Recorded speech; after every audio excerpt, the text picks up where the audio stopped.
Teherán. 15-miliónová metropola Iránskej islamskej republiky. Podľa západnej propagandy darebácky štát. Hrozba pre globálny poriadok sveta. Je pravda, že tejto krajine dobre nerozumieme. Žiadne kaviarne, bary, muzika. Chýbajú farby, všetko je sivé a zaprášené.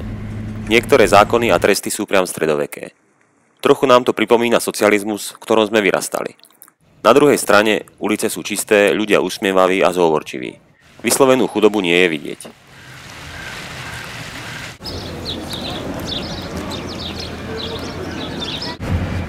V rámci aklimatizácie si ako prvý cieľ volíme 4000-ku Točal, vypínajúcu sa priamo nad Teheránom. Z juhu sa dá pár 100 metrov pod vrchol dostať lanovkou, ktorá štartuje priamo v meste. Chceme zlyžovať na sever a nejako sa vrátiť okolo hory späť. –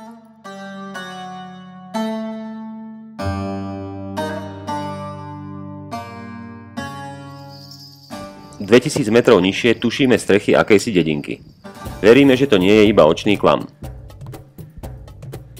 Stále musíme strážiť smer, aby sme neskončili v nejakých roklinách. Po 3 hodinách z jazdy v dokonalom Prašane sa konečne dostávame k stopám ľudskej činnosti. Prví ľudia, ktorých stretneme, nám po ponúknutej cigarete ochotne zoženú taxi. Šofér však najprv takmer úplne vyprázdni nádrž do bandasiek, aby mohol z Teheránu doviesť opäť plnú.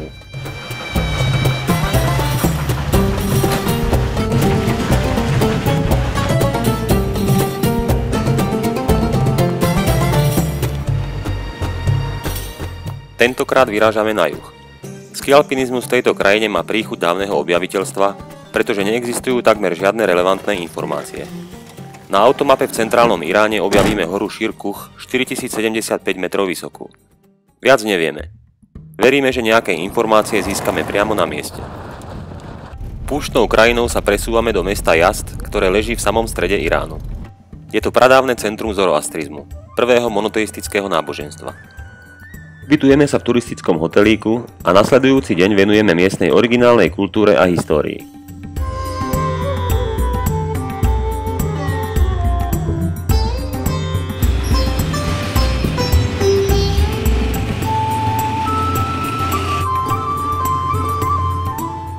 Všetko je postavené z hliny, ktorú môžete drobiť holými rukami.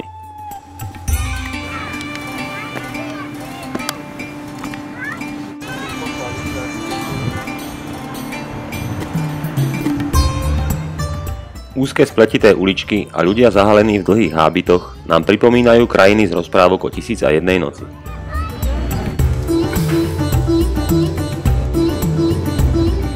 Zamestnanec hotela, mladý Afgánec, nám plynulou angličtinou vysvetlil prístupovú cestu k hore. Nikdy tam síce v zime nebol, ale vraj bude celá pod snehom. Autom sa dostávame do výšky 2600 metrov a ďalej postupujeme podľa inštrukcií. Objavuje sa prvý sneh.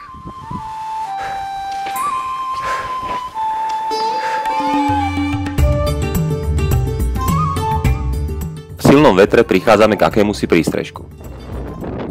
Doteraz sme vyšlapali zhruba 1000 výškových metrov, šli sme to asi 3 hodiny v blate, lyže na batohoch. Konečne tu je trocha snehu. Najprv vetrík, potom vietor a nakoniec tu máme výchricu.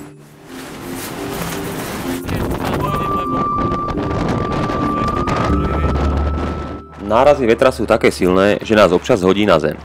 Ďalší postup je veľmi vyčerpávajúci, hoci stúpanie je minimálne. Konečne prichádzame na vrchol.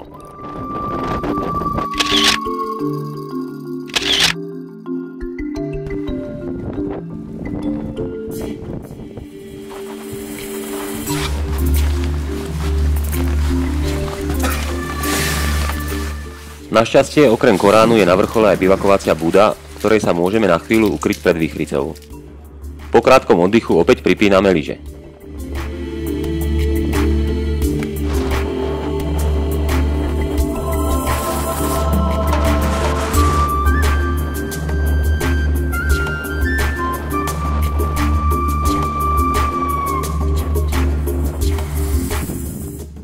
Okrem malého zablúdenia nás na zostupe nečaká už žiadna nepríjemnosť. Už Už za tmy umývame lyžiarky od blata a snováme plány na ďalšie dni. Za pár dní už stúpame na 4100 metrov vysokú kolum Baštak v pohorí Alboros, severne od Teheránu. Opäť výchrica na vrchole a opäť nádherný zjazd v kvalitnom snehu.